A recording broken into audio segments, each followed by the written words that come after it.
Namaskar. Good evening to all. A very warm welcome to all our viewers. Welcome to our 71st session of the Virasat Talk program being organized by Intangible Cultural Heritage Department and Archaeological Exploration and Excavation Department of Heritage Society, Patna. Let me take this opportunity to first welcome Professor Ashvini Agarwal, who have already joined us. I wholeheartedly welcome you, sir, from on behalf of Heritage Society and on behalf of all our audience. It is my warm pleasure and honor to welcome you, sir, in our today's session. The topic of today's session is very interesting. Professor Ashwini sir will be speaking today on Mehrauli iron pillar inscription. Let me briefly introduce Professor Ashwini Agarwal sir. He is a very renowned academician and archaeologist and working from a very long time in the field of monuments and conservation and other and ancient Indian history. So, Professor Ashwini Agarwal is currently serving as the member of National Monuments Authority under Ministry of Culture, Government of India in New Delhi. It's a premier institution of Government of India. Professor Ashwini sir has also served as former head in the Department of Ancient Indian History, Culture and Archaeology in Punjab University in Chandigarh. He also served as ex-dean of the Faculty of Social Sciences in Punjab University. Professor Ashwini Agarwal sir is a well-known scholar of Indology with more than 4 decades of teaching and research experience. His magnum opus, Rise and Fall of the Imperial Guptas, has been published and has been widely credited in the academic circle. He has more than 200 research papers in the journals of reputed journals in India and abroad. He is the founder editor of the Research Bulletin in VVRI and member of editorial boards of many other journals. He has also been actively member of several of the leading research institutions in India and also several other academic institutions. He has been serving as the president of the Numismatic Society of India and is also the recipient of several honors and fellowships both in India and abroad. Widely traveled in Europe, UK, Southeast Asia, the Middle East, USA, and Canada. Besides India, he has also delivered more than 200 lectures in several universities of India and abroad. He is also lifetime member of several academic bodies, premier academic bodies of India, such as Indian Archaeological Society, Indian History Congress, Numismatic Society of India, Indian Coin Society, Epigraphical Society of India, Bhandarkar Oriental Research Institute, and many other. He is also a nominated member of Heritage Advisory Board of Himachal Pradesh, an expert committee of the Archaeological Survey of India, and many others. So, without taking much time, I would now request Professor Ashwini Agarwal sir to begin the session. Thank you so much, sir. Thank you, sir. Thanks for all the kind words you have said about me, though some of them seem to be exaggerated. Good evening, friends, whom I can't see, but I am interacting with. When Dr. Dwivedi asked me to talk for Bihar Heritage Society, I chose a topic from a monument located at present in Delhi, but which has a deep connection with Bihar, as it happens to belong to the Gupta period, who had their capital at Patliputra, Patna, and from there they controlled almost whole of India. Mehrauli iron pillar and the inscription inscribed on it is a topic on which perhaps every art historian, metallurgist, epigraphist, and scholars of history have written or spoken at one time or the other. As a result, a huge literature has accumulated on this monument, and there are so many issues that the overall survey of the topic becomes very lengthy. I'm afraid I shall have to cut down my discussions at several points, keeping them to the minimum. And I also take this opportunity to request my august audience to send in their questions or queries in chat so that we can save time from unnecessarily verbal discussion. Now, may I request to come to PPT so that we can share screen and continue with the topic of the evening.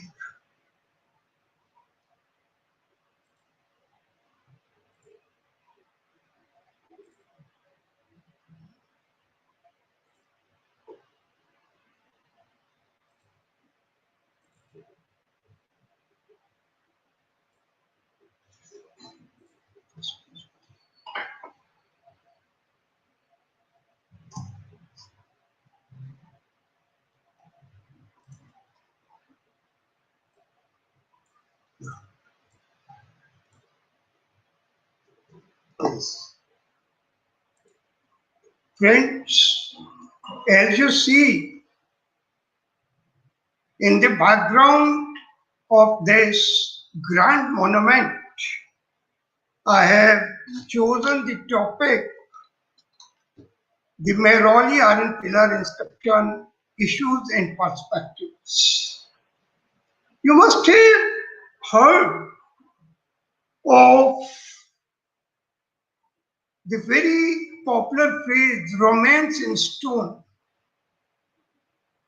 but this pillar brings romance in iron. Let us see what we have in this pillar. A view of the iron pillar, and I start with a prelude.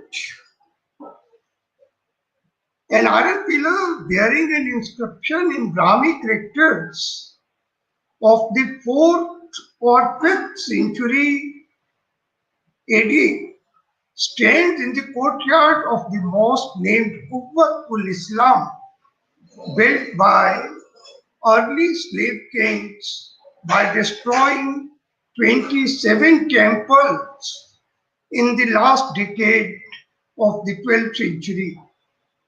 The Arabic inscription on the eastern entrance of this courtyard of the mosque states that the material were obtained from the demolition of 27 idolatrous temples.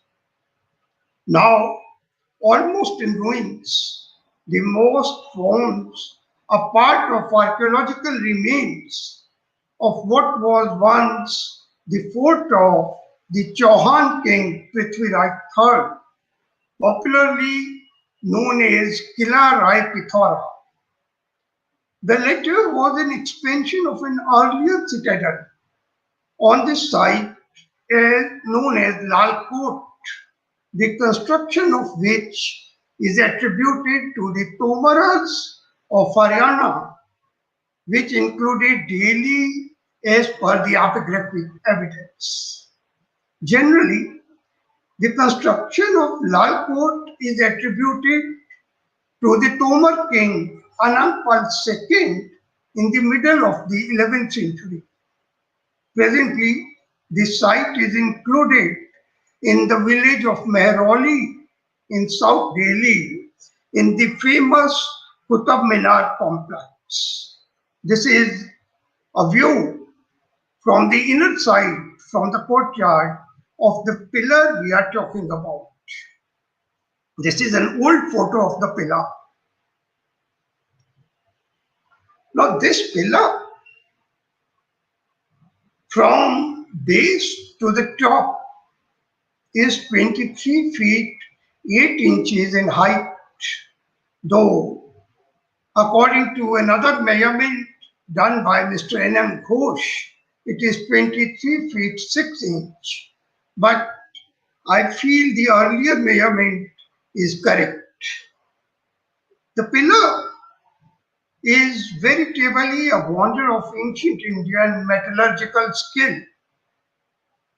It is made of malleable iron of 7.66 specific gravity by forge welding method. Such a specific gravity speaks for the purity of iron that ancient Indians were capable of getting and handling. It could not be even slightly damaged by a cannonball that was fired to test its strength and has merely left its mark on the pillar. The lower diameter of the pillar is 16.4 inch and the upper diameter is 12.05 inch. The diminution being 0.29 of an inch per foot. It weighs about 6 tons and standing in full majesty to this day, there is not a trace of rust on this pillar. The pillar has a capital like I'm showing. The lower it is 3 feet 6 inch in height. The lowermost portion is like a reeded bell with a disc, plain looking disc on the top. Above that, there are 3 armlock discs as are used in Indian temple shikhar. Above that, there is another disc and on the top is a square abacus which is 1 foot long. This abacus has a rectangular groove on the top which is 6 inches long and 15 inches deep for the flagstaff which is now missing.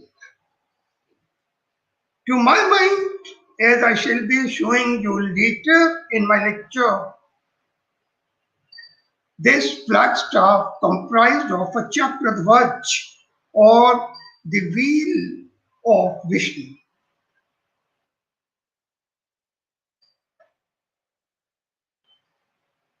On this pillar, there is an inscription written in elegant Sanskrit words comprising 3 verses in Shardul Vikritic meter written in 6 lines of beautifully chiseled letters in Gupta Brahmi of the late 4th or early 5th century. These 3 verses constitute an eulogy of King Chandra, of whom neither genealogy nor date has been recorded by the poet of this inscription. The purpose of the inscription was to record the setting up of this pillar as flagstaff of God Vishnu on the mount named Vishnupat. This is the photograph of the picture. You can see even after about 1600 years how clearly all the letters can be read. There is no ambiguity except for one letter in the last line which looks like dha, making the word dhavena as was read by Fleet, but it is clearly a slip of chisel by the engraver, and the correct reading has been given by several scholars as Bhavin. This is another picture of the complete inscription, and here is the text. I am omitting the reading of text because we shall be needing lot of time for our discussion on other issues.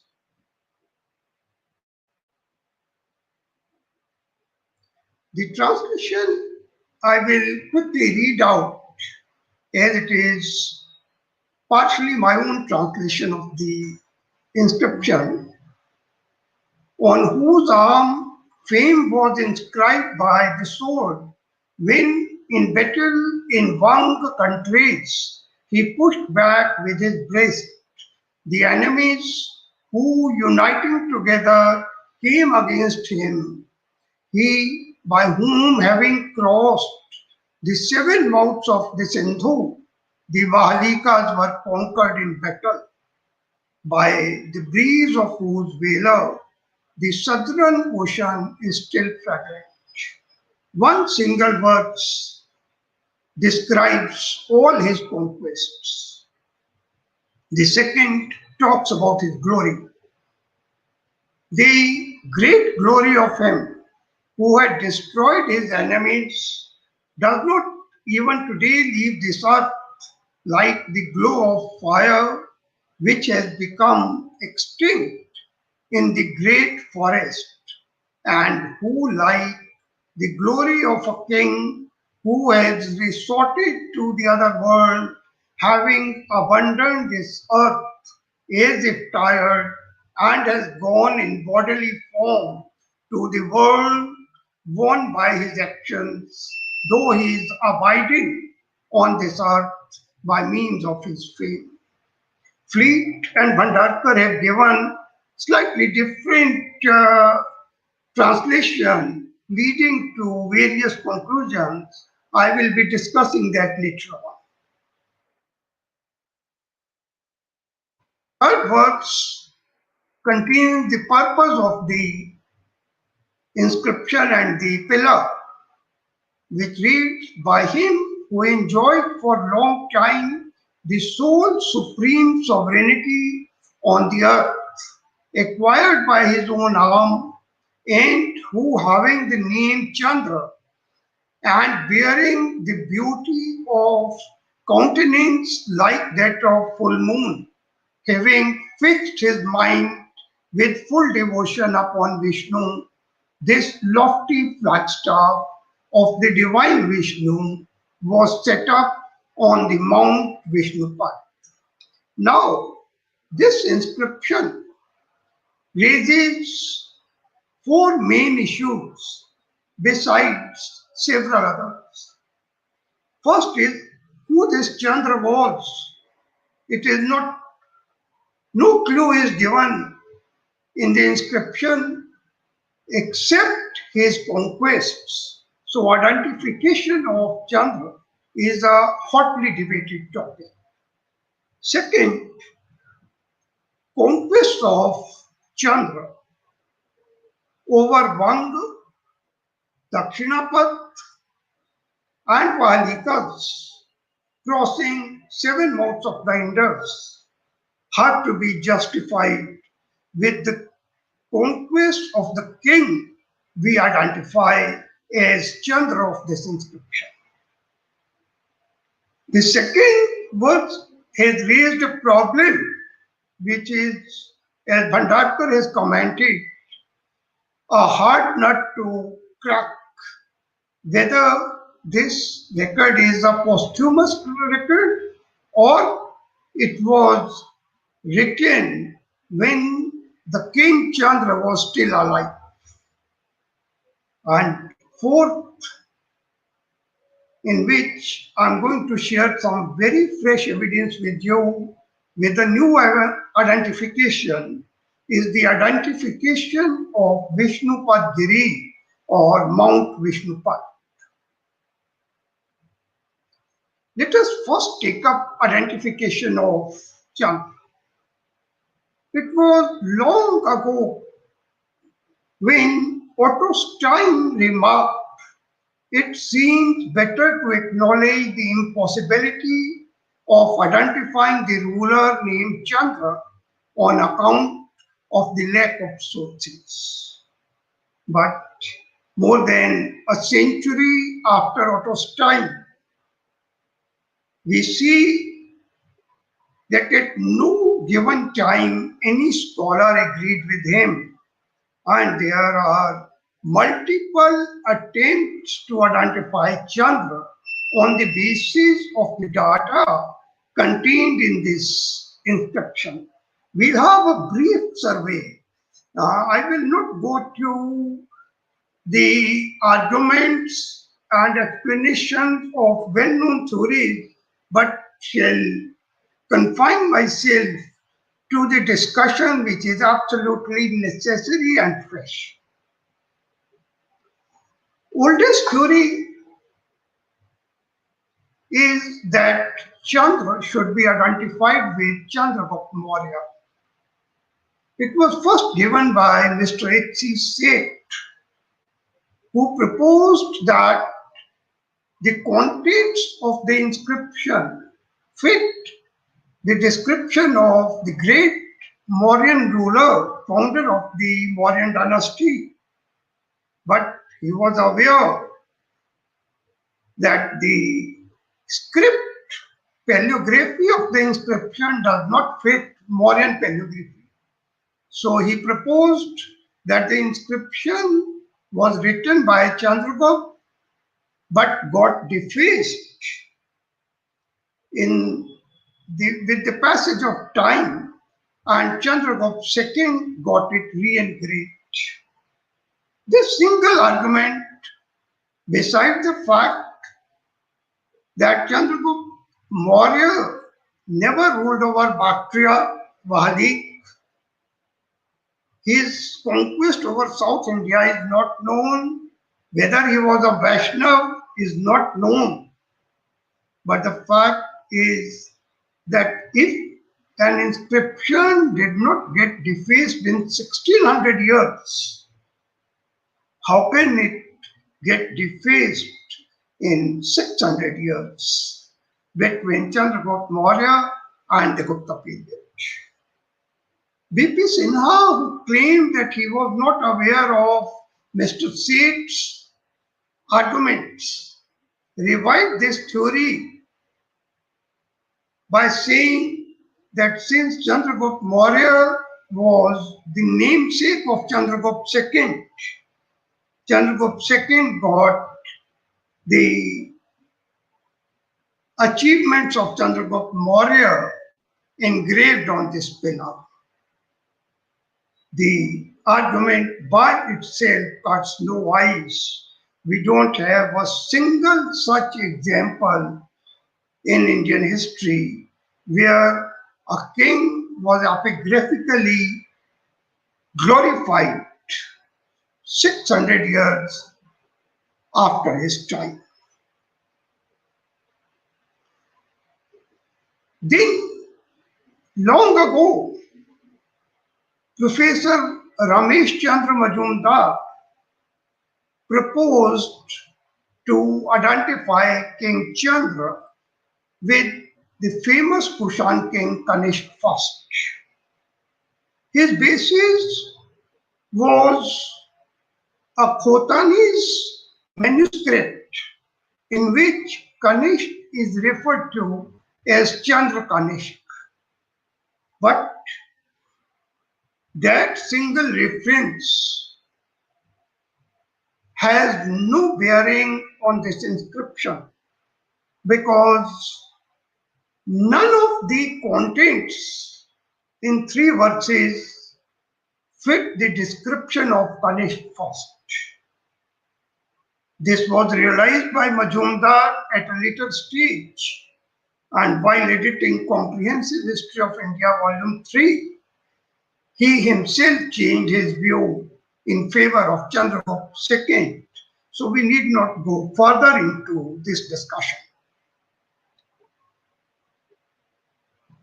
Long ago, Har Prasad Shastri identified Chandra with Chandravarman mentioned in Sisunya rock inscription in the Bankura district of Bengal. Har Prasad Shastri at that time was editing the Olikar inscription of Narvarman, and he thought as Narvarman was son of Simvarman and Chandravarman was also son of Simvarman, they are brothers. And he further said that he was ruler of Pokhran. He identified it with modern Pokhran in Rajasthan's Jodhpur area. But none of his arguments is correct, as has been repeatedly mentioned by several scholars. Because Chandravarman of Sisunya inscription was a local ruler of Bankura district, and the Pokhran mentioned in the Sisunya inscription is actually a small village some 29 kilometers from Bankura. Prima facie, this inscription has no bearing on the identification. Hemchandra Rai Chaudhuri, who in detail negated the theory of Har Prasad Shastri, proposed identification either with Chandransh or with Sada Chandra of the Naga lineage mentioned in the Purans. But the great scholar Rai Chaudhuri fell prey to his own theory, as he failed to show how either Chandransh or Sada Chandra could fit into the description of these three verses by conquering Bengal, South India, and Bali, because Nagas, as we know from the Allahabad inscription of Samudragupta and various other sources, were confined to very small kingdoms. Even the Puranas refer them to be the rulers of Mathura and Padmavati. John Faithful Fleet initially thought that it is possible to identify this ruler with Chandragupta I of the Gupta dynasty. But he was not certain, as he also proposed to identify Chandra with the younger brother of the Huna invader, Mehrauli. However, two other great scholars, R.G. Basa and Iska Iyengar, both thought that Chandragupta I is the Chandra of our inscription. However, we know that Chandragupta I could be a Vaishnava, but the famous verse from Vayu Puran that reads Anugangam Priyagam Cha Saketam Madham Statha Etan Sarvan Janpadan Bhokshante Guptvanshija, attributed to Chandragupta I, neither mentions Bengal nor South India, much less Bali. And the Allahabad pillar inscription of Samudragupta, which plainly states that Chandragupta first himself anointed Samudragupta to the throne, clearly shows that the areas beyond those mentioned in this verse were for the first time conquered by Samudragupta, never before. So Chandragupta, we can rule out Chandragupta first. One of the recent theories floated by late Professor Shri Ram Goyal is to identify Chandra with Samudragupta, father of Chandragupta II Vikramaditya, son of Chandragupta I. He wrote a long paper and invited all the scholars to comment on it. And in his comment, which were later on published in a book form, K.V. Raman, S.B. Deo, Munish Chandra Joshi, and Bahadur Chand Chhabra agreed with his theory. He primarily said that Samudragupta was a great conqueror. He is known to have conquered South India and, according to Goyal, Bengal and Walik also. But the Allahabad pillar inscription certainly puts Samtat Davak Kamarup Nepal Kartaripur as Pratyant states in the time of Samudragupta. They were frontier kingdoms, never incorporated in the Gupta Empire, and there is no reference at all to the defeat of any confederacy of kings in Bengal.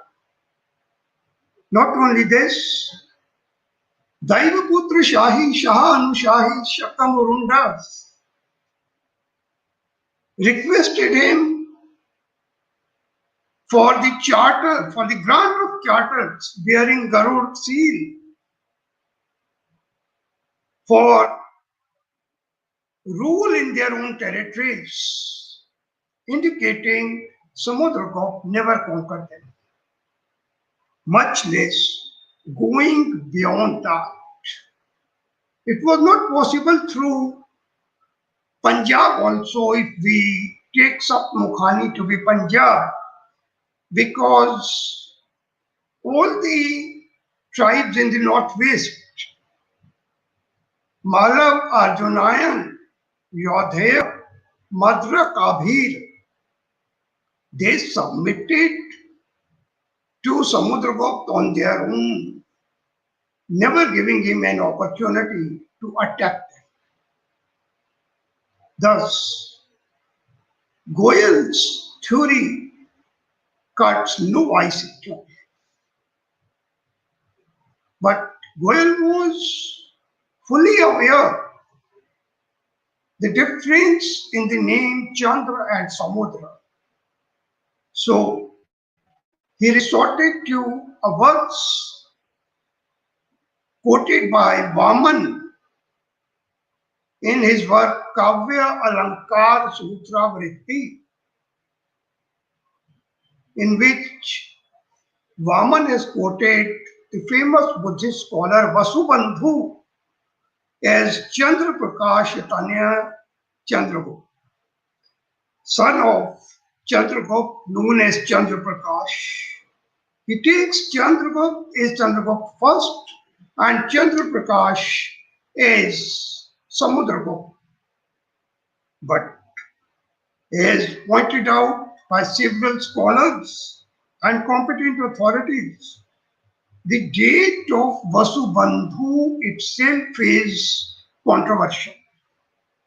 And Parmarth in his commentary has given an absolutely different version. According to one theory, which is very cogent, if we take Chandragupta to be Chandragupta II and Chandra Prakash as Kumargupta first, it makes some sense, because Kumargupta first had several titles like Vyom, Shashi, Chandrakul, Amal, etc. on his coins, which are well known. But simply relying on a quotation by Vaman, we cannot accept Goyal's theory. Why? Because the inscription tells us something else. A very crucial point which Goyal missed is given in the third verse of the Mehrauli inscription, where we are told Chandra Samagari, Chandra Ahavin. Here the word Aha, according to Sanskrit lexicons, have only one meaning, personal name. The person whose personal name was Chandra put up this pillar. Samudragupta, even if he had epithet Chandra Prakash, cannot be the author of this inscription because Chandra was never his personal name. And in Indian tradition, grandfather, father, and son, three generations cannot have the same name, Chandra.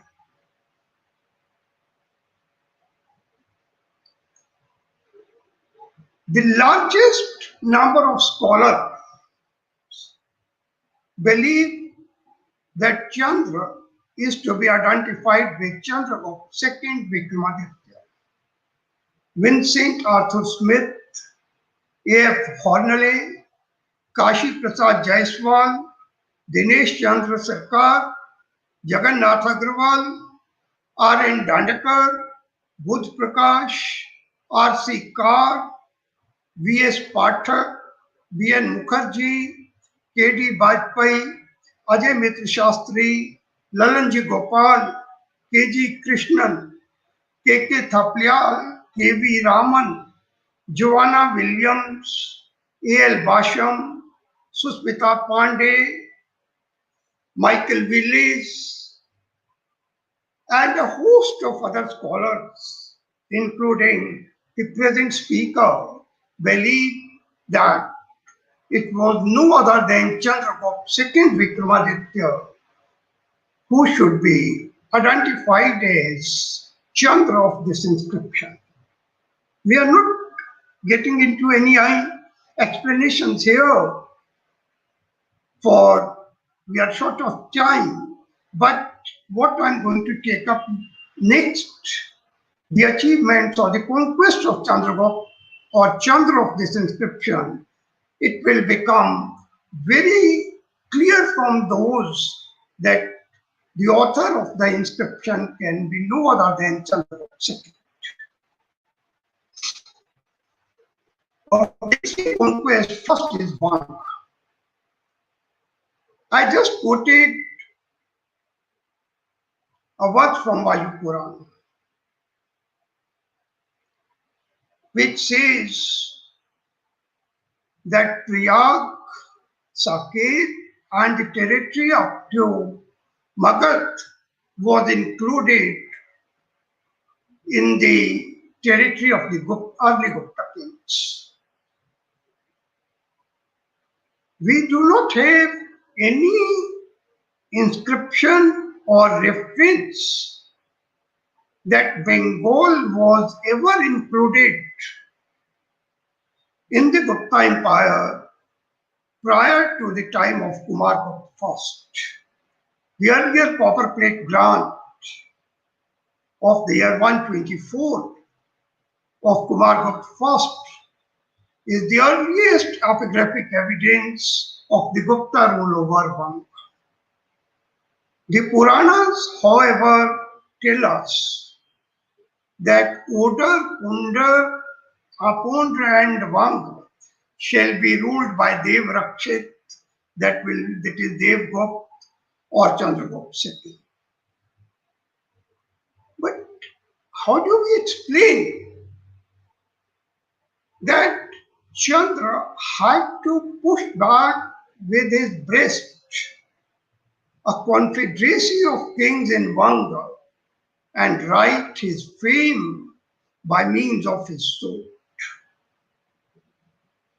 We must not forget that between Samudragupta and Chandragupta II was a great black spot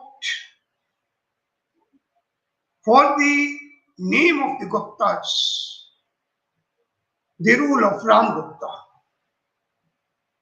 After the defeat and surrender of Ram Gupta to an unnamed Shaka king, the prestige of the Guptas must have reached its lowest ebb, and several kings who were conquered by Samudragupta or subdued by Samudragupta must have raised their heads. Taking this opportunity, probably the kings of Eastern India like Chandravarman made a confederacy and attacked Chandragupta II.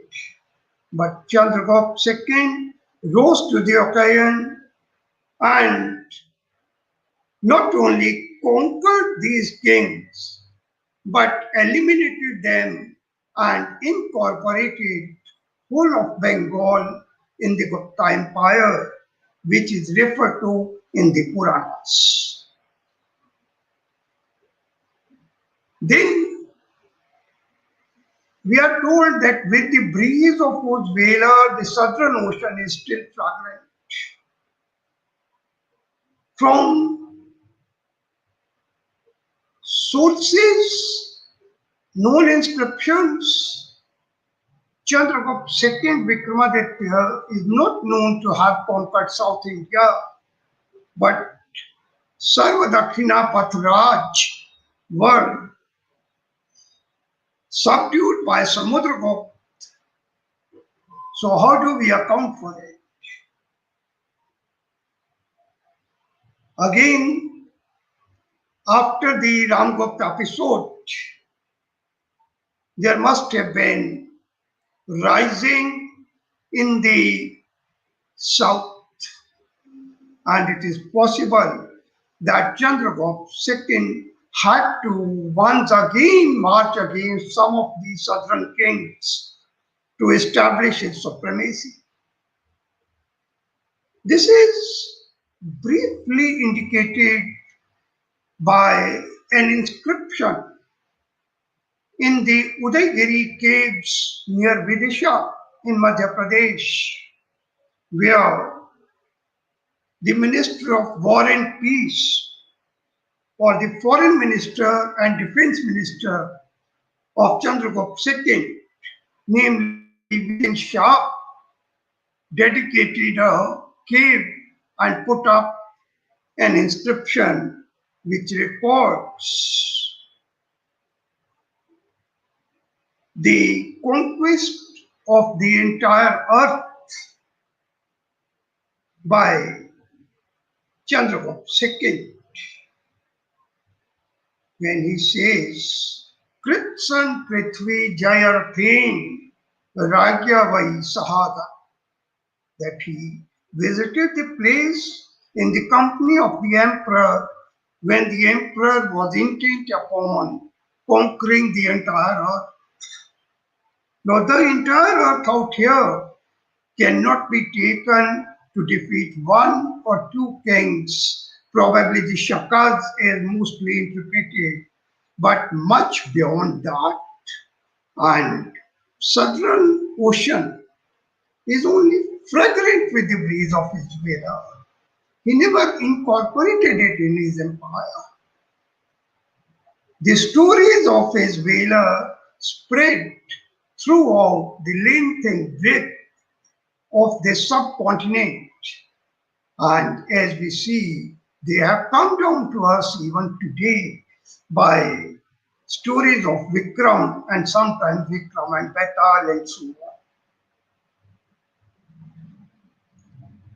Last but not least, the most important is having crossed the seven mouths of Sindhu, the Valikas were conquered in battle. Who were Vahalikas and what is meant by seven mouths of the Sindhu? Vahalik is a well-known geographical term applied to the present-day northern Afghanistan's area of Mazar-e-Sharif, which was known as and is still known as Balk. Valik is Sanskrit form of Balk, but some scholars have confused it with the term mentioned in the Mahabharata, Vahik or Bahik, which is applied to the central Punjab or Arat, the Chenab Doab between Ravi and Chenab, the area of Sialkot. There is marked difference between the Vahali and Bahik. But if we, for the sake of argument, accept that Vahik and Bahik is same central Punjab, then how did Chand cross seven mouths of the Indus? Normally, rivers of Punjab are taken by the supporters of central Punjab theory. However, there are only 5 rivers of Punjab, and to reach Arat, only 3 had to be crossed, not 7. Consciously or unconsciously, these scholars have Sapt Sindhu, a term applied to Vedic Punjab, in mind. But they forget that the word is Vahali, not Vahi. And the term used is 7 mouths of the Indus, not tributaries. Tributaries are not mouths of the river. Basin is never mouth of the river. Mouth in the English of a river is same as Dahana in Persian or Mukh in Sanskrit, and several Sanskrit lexicons are very clear. Even Kalidas refers, when giving a simile to Raghu, learning alphabet, that it is a mouth is as the river enters the ocean. So 7 mouths of the Indus is the place where the Indus entered the Arabian Sea. Interestingly, Periplus of the Erythraean Sea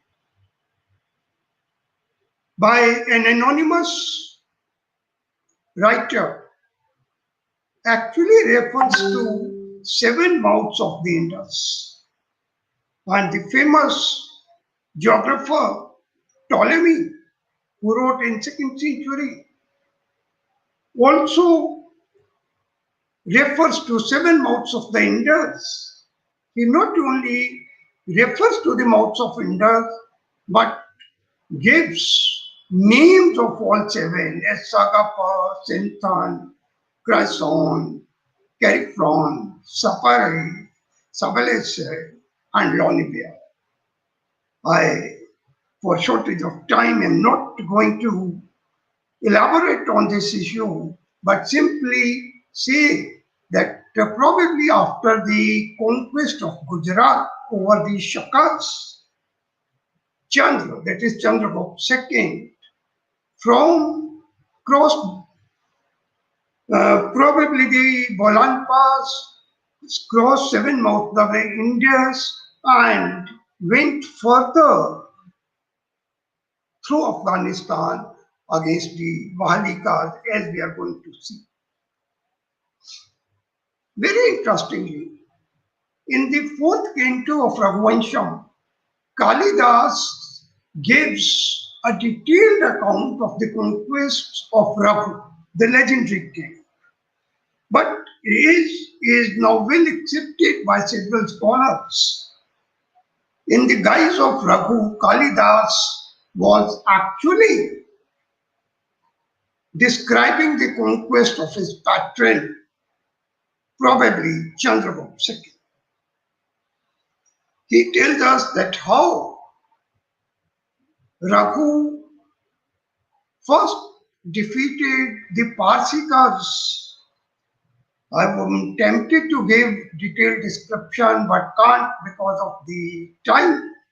He tells us of the flowing beards of the Parsi or Persian soldiers, beautiful faces, fair complexion of Persian women, which was maligned by the dust raised by the cavalry of King Raghu, here Chandragupta II. Kalidas talks of Ashvasadhana and again gives description that the cavalry of Raghu passed through the saffron fields and the means of horses was fragmented with the pollen of saffron flowers. Here he is very realistic, as we know that northern Afghanistan is known for some very good variety of kesar or saffron. Ultimately, Raghu reaches Vangshu, that is Oxus, where his horses and his army bathe in the river Vangshu, and on its banks they rest, and thereupon Raghu defeats the Hunas. This is the earliest reference to the Hunas in Indian literature, and we know that in the end of 4th century or in the beginning of 5th century, the barbarian Hunas of Central Asia had arrived on the banks of Oxus, from where they made attacks on the Persian Empire, so on Sasanians. But to nip the evil in bud, Chandragupta defeated these Hunas on the banks of Oxus itself. Suddenly jumping from the Oxus, I'm bringing in another piece of evidence. Late Professor H. Dani, who surveyed Karakoram Highway in Pak-occupied Kashmir, the region of Hunza, came across a number of graffiti inscriptions written in Gupta Brahmi characters, which were later on published by Professor B.N. Mukherjee in Journal of Bihar Research Society. These inscriptions refer to a king named Shri Chandra. I've given some examples only. Out of the 18 inscriptions, some of them read Samvat Shri Vikramaditya Jayati Shri Chandra, Shri Chandra, Shri Chandra, Harishen E Dharma Chakra Pratishtita Chandra Shri Deva Si Samprapta Chandra Shri Deva Vikramaditya. These inscriptions leave no doubt at all that they refer to the only king of this name known in Indian history, Chandragupta II Vikramaditya, who was also known as Devgupta.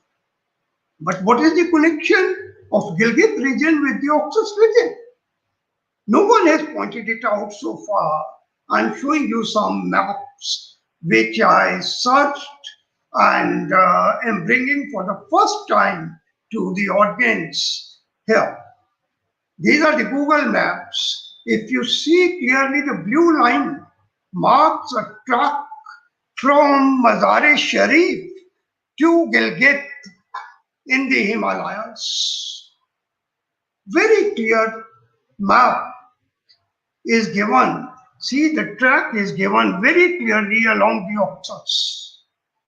And Kalidas tells us the same thing, that after defeating the Hunas on the Oxus laden with riches, Chandra returned via Himalayas. Obviously, he took the Himalayan route frequented by traders and travelers, reached Gilgit, where his inscriptions in Hunza are found, and from Gilgit taking the Karakoram highway through Kashmir, he returned to his capital, Patliputra. Then there is a controversy whether this inscription is posthumous or not. I'm afraid I shall not be able to take up this point in this lecture, and I may come to you in another lecture because this required some very detailed discussion. But our translation of second verse, as you have seen, clearly shows that inscription cannot be posthumous.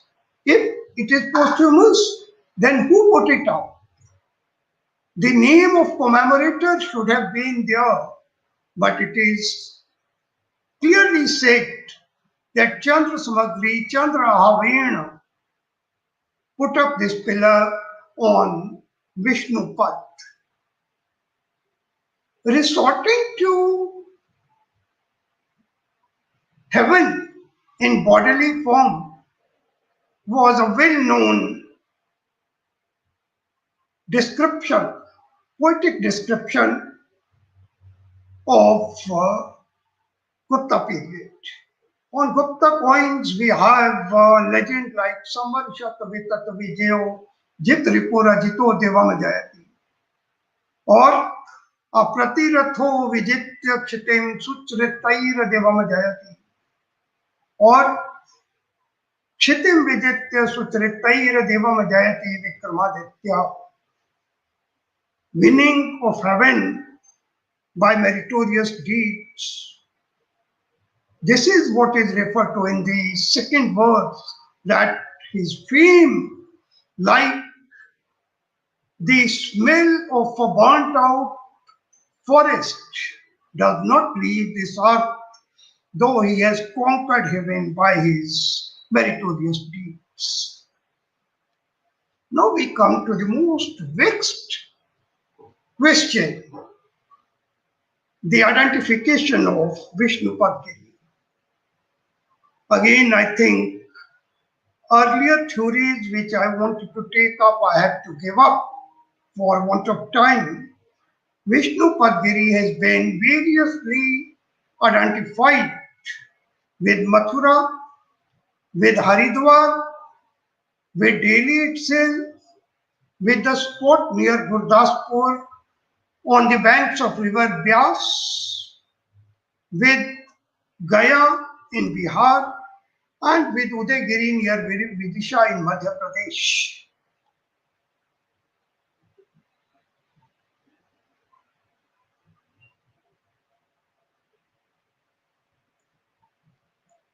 I would like to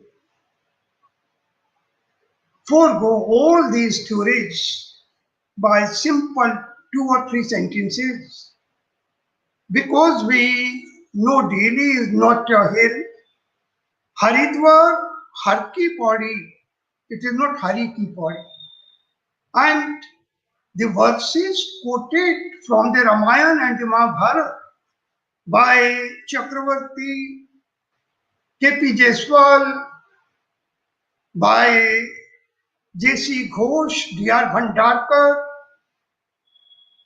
have failed to pinpoint the location which can be Vishnu Pad,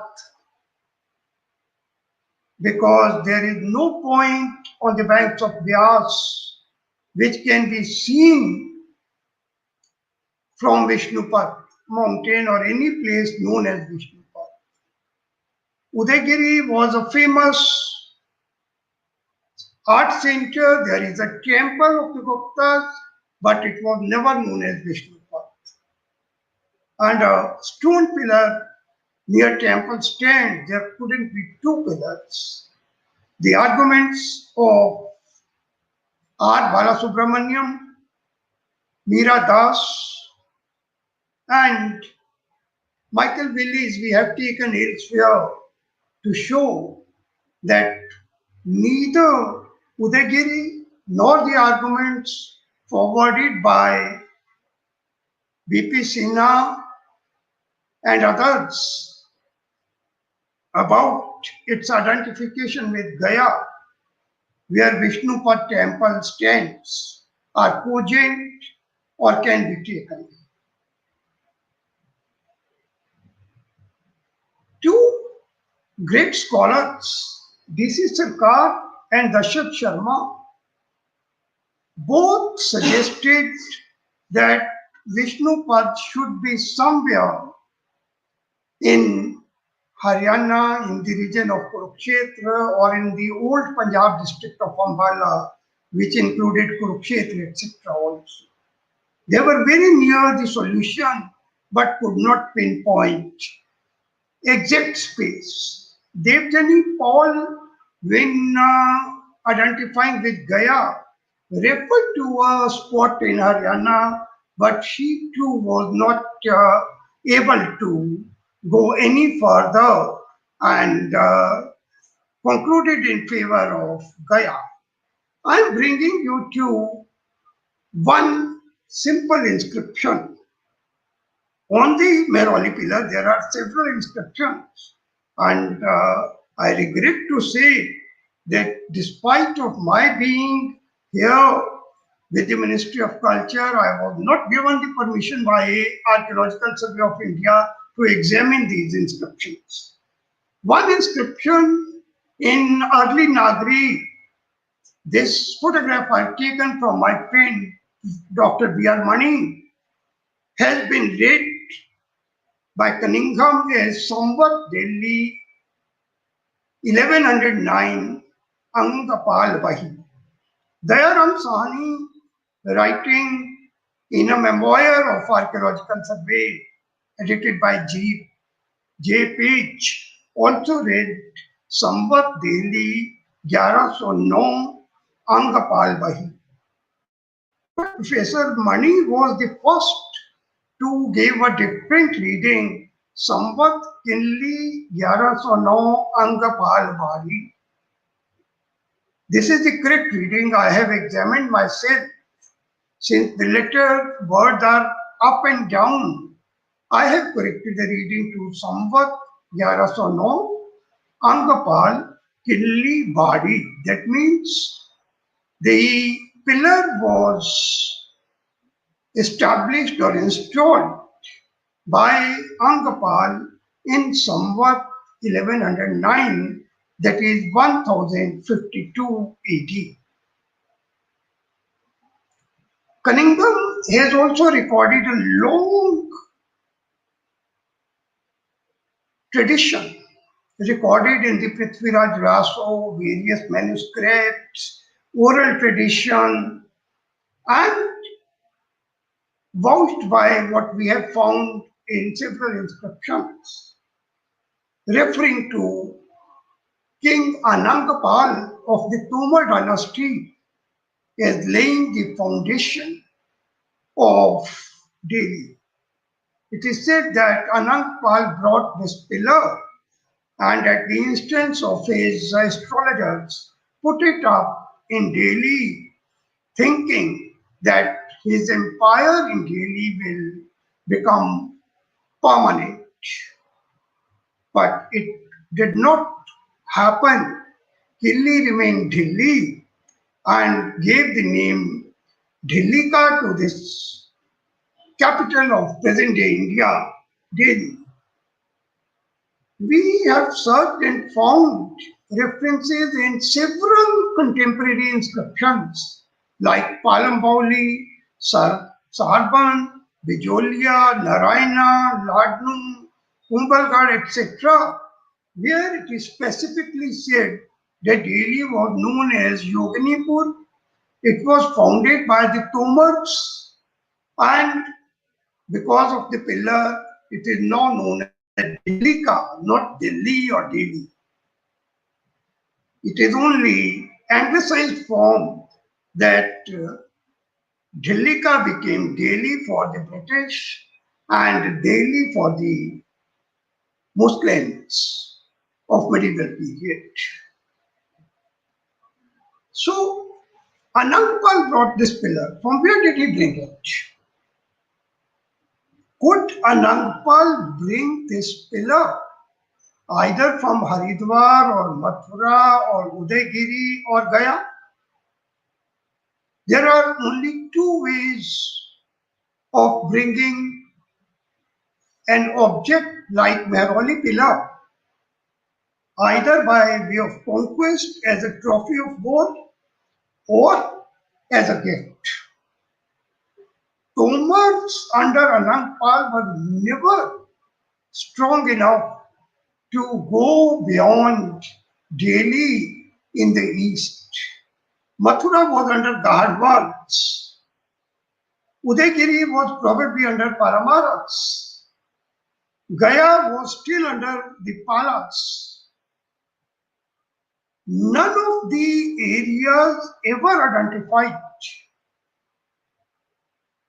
as the original spot of this pillar was part of Tomar Empire, and Anangpal is not known to have fought any war against any of these.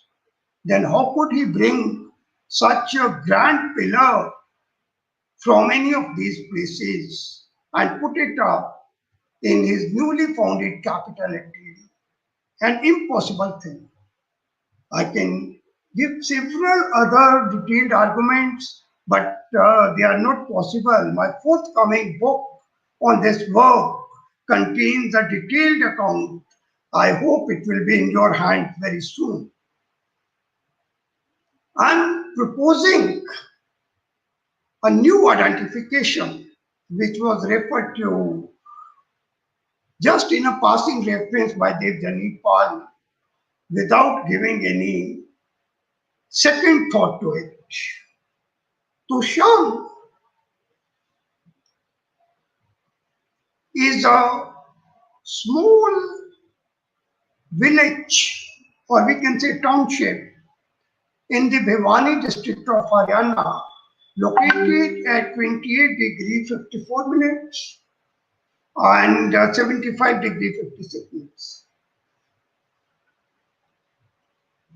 About 150 kilometers from Delhi, which was very much in the heart of Tomar Empire. Here, the last outcrop of Aravallis, majestically rising to the height of 800 feet, a hill still stands on the crossroads of highways from east and from Rajasthan to northwest. Cunningham surveyed this spot, and this is an eye copy from the reports of Cunningham, where an inscription of the Gupta period specifically talks about digging of two water tanks near the temple of God Vishnu for washing the feet of Vishnu. And a number of inscriptions you see around this, graffiti inscriptions, clearly write Jitam Bhagavate Bhagavat Pad Deshe. Now, Bhagavat Pad Desh mentioned in this inscription and in graffiti inscriptions is an exact synonym of Vishnupat, and remains of numerous remains of temples and construction from Kushan period onwards can be found in abundance on the sea. Like I show you some photographs, not discussion. This is the topmost is the inscription edited by John Faithful Fleet. He too missed the real record of this inscription, true meaning, and failed to highlight to Sham, though he edited the inscription in the Corpus Inscriptionum Indicarum Volume 3 in 1888.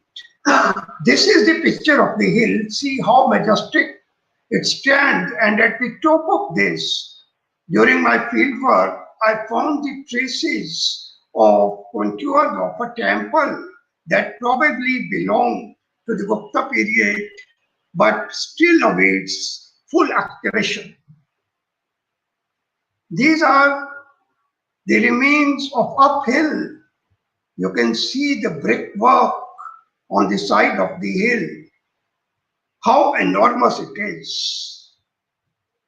Another view of the remains, and you see the carved bricks, Kushan and Gupta bricks, mottled, buff, red sandstone, architectural members, sculptures can be found truckloads on this hill if one cares to survey it, as I have done personally about a dozen times.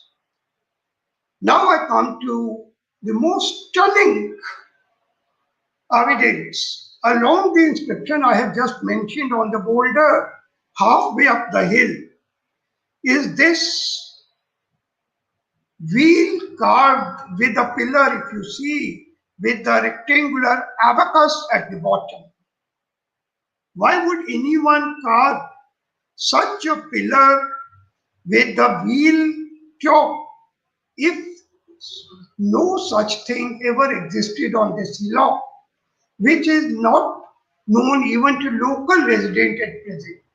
If you go to Tusham and ask the local people, most of them are ignorant of this. But we had to do some hard field work to see this. It was not possible to take photograph of the entire inscription, but I particularly took photograph of this inscription with eye copy of this is given by Cunningham also. See the wheel, how beautifully carved on the boulder. And how we reach this place? This is another wheel on another boulder carved at the same place. People were carving wheels on stone at that time during the Gupta period, shows that some wheel standard was there. This is the way we had to reach the place to examine the inscription. If you see this photograph, it will be clear to you that the way I am standing like a monkey, it is a very uphill task to survey, but very fruitful. Now, latest, this image of Vaman has been discovered from the top of that hill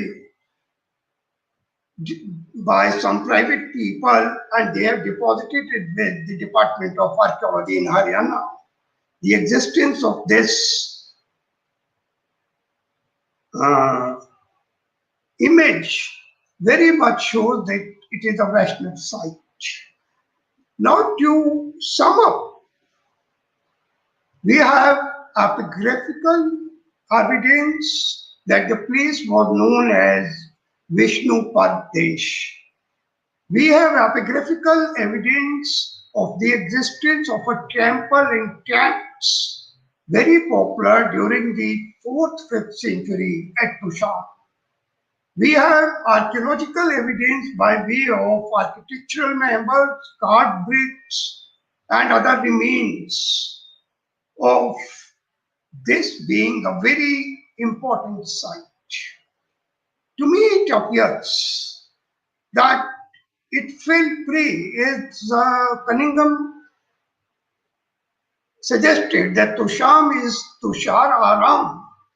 The place fell prey to the invasions of Mahmud Ghazni, and when after Mahmud Ghazni the temple was broken, the Tomar king Anandpal II, in whose kingdom Tusham fell, carried this pillar just 150 kilometers away to Delhi and put it up over there, which ends the story of the grand pillar reaching Delhi and standing majestically at present site. This single monument stands living testimony to the metallurgical skill of ancient Indians on one hand and the literary excellence of the other, the inscription. It contains the story of India's glorious way up to the Oxus, curbing the millions of the barbarian invasions of the Hunas, which carried destruction right up to Europe, bringing about the downfall of the great Roman Empire. But India lived in glory. Thank you. Jai Hind, Jai Bharat.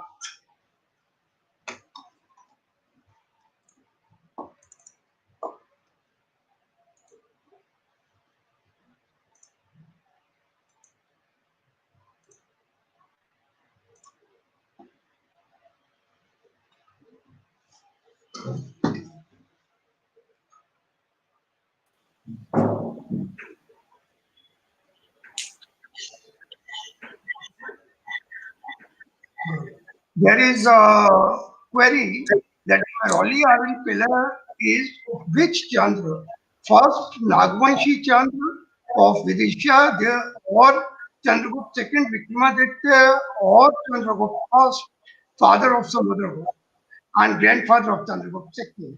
I have already clearly answered this in my talk that Vidisha or Udagiri has nothing to do with this pillar at all, much less its original spot. So the theory itself is redundant. The pillar belongs to Chandragupta II, who set it up on Vishnupad-giri to be identified by me with Tusham in Bhiwani district of Haryana. Next. Professor Dwivedi, thank you for saying I'm still feeling bad that I could not go by several explanations which I wanted to because of the constraint of time. I think it requires more than 3 or 4 talks today. One, Mr. Anshumali Bansal, very informative webinar. Thank you, Mr. Bansal. Tulsian, great explanation by Honorable Professor Agarwal. Thank you, Shri Tulsian ji. Another query, Pradeep Joshi, authentic information. Thank you, Mr. Joshi. Since Samudragupta, can you highlight this, Professor Tripathi? I would like to have a long discussion with Professor Tripathi because we have been talking of several issues discussing. I'm afraid that my lecture was too short for him and too summarized. But with Professor Tripathi, anytime I would join a long discussion. Thank you. Thank you, sir. Yes, since Samudragupta, we have Gupta monarchs using titles like Maharaja Dhiraj. How can it be Chandragupta II? Then we must have it as first imperial Gupta monarch as established Gupta power. Fine. Maharaja Dhiraj was a well-known title. Not only this, Param Bhattarak, etc. were other titles. But we must not forget that the inscription is a very short one in three verses, and all the achievements of Chandra are compressed in one single verse. He ruled for about 30 years, yet he gave all achievements in one verse. The poet could not afford to give lengthy titles because he is already said that his fame is spread not only on this earth but in heaven also. So, in such a scenario, giving long titles Maharaja Dhiraj or others, I think were superfluous. Professor Bhaskar Mukherjee is also there. Good evening, sir. Thank you, sir. Uh, we have no other queries for now, but we are continuously receiving comments. These comments will be available on Facebook. So thank you so much, sir, for the wonderful talk and a great presentation, sir. At the end of this session, let me extend my vote of thanks to everyone present here. I, on behalf of Heritage Society and its large family that includes many thousands of followers from different parts of India and abroad. I would like to express my profound gratitude to our distinguished speaker of today's session, Professor Ashvini Agarwal sir, for his wonderful talk and presentation in our today's evening session. Thank you so much, sir, for taking out time and interacting with our audience, sir. I also express my vote of thanks to all the members of Heritage Society. My sincere thanks to our chairman, sir, director general, secretary, all the directors, and especially to Dr. Anant Ashutosh Dwivedi for organizing this lecture series, weekly lecture series every week. Thanks to all the Virasat Mitra staff and officers. And besides all of this, many thanks to our followers and audience who supports us in all our endeavors, in all our academic endeavors. So thanks to everyone. Have a great evening and stay tuned with Heritage Society. We will have more lectures in future. Thank you so much, sir. Thank you so much, sir, for the great, wonderful lectures. Thank you, sir. Sir, for giving me this opportunity to share my views. Thanks, everyone.